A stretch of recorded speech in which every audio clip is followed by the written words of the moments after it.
What's the open question in the NFL months of May and June? Is it the Bengals who have asked for trade demands and seeing how that plays out? Yeah. And nothing's happening with Ayuk, right? I mean, like, there's nothing going to happen No, now because I think, yeah, I mean, just to address both Ayuk and Higgins, obviously, I think there was some thought that they could be traded, and the Bengals and Niners have certainly gotten calls on those guys. I think one thing that changes the market a little bit is what's happening at the receiver position in general, and it's Amon-Ra St. Brown getting 28 million per, AJ Brown then a couple days later getting 32 million per. So now if you're another team, you're not just looking at giving up a premium draft pick, but also maybe paying the guy in the mid 30s. If you're Ayuk or Higgins and you have that sort of leverage that a team's just traded for you, you're probably going to ask for a lot.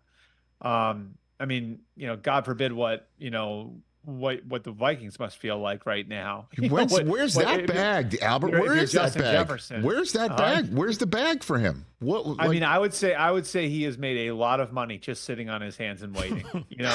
And I mean, seriously, you look at where the market was a year ago and where this is going now, and all due respect to Amon-Ra St. Brown, but if he's getting 28 million per, if you're Justin Jefferson, do you ask for 40?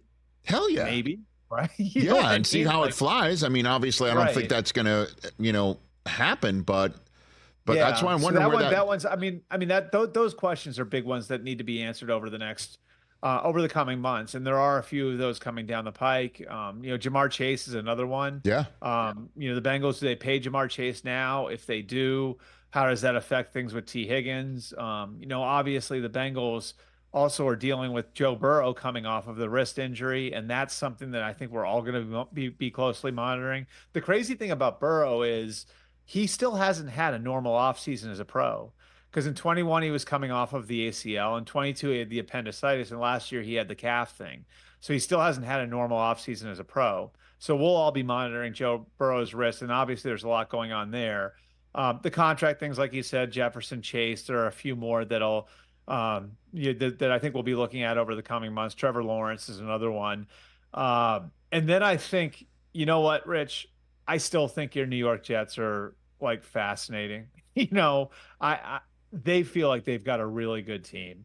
And I know Joe Douglas, Robert Saleh like the fact that they're going into this thing with a little less attention on them. But if you look at that roster, man, I think getting Ola Fashanu was really smart in that it gives them, a backstop at the tackle position.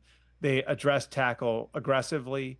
They really like Malachi Corley, who they got in the second round, who, they believe can be a force as a run after the catch guy, is a perfect fit for Aaron Rodgers.